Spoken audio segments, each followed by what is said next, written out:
కీరా దోసకాయ టమాటోతో ఒక మంచి గ్రేవీ చేసుకుందామండి. ఇది రైస్లోకి చపాతీల్లోకి చాలా బాగుంటుంది. నేను పొయ్యి మీద కుక్కర్ పెట్టాను. కుక్కర్లో చేసుకోవడం వల్ల గ్రేవీ చాలా 4 టీ స్పూన్స్ ఆయిల్ వేసుకుందాం.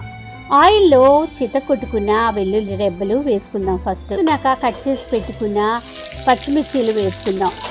కొంచెం కరివేపాకు వేసుకుందాం. ఉల్లిపాయ ముక్కల్ని కూడా దాంట్లో వేసుకుందాం. ఉప్పు, కారం, పసుపు కూడా వేసుకుని వేపుకుందామండి.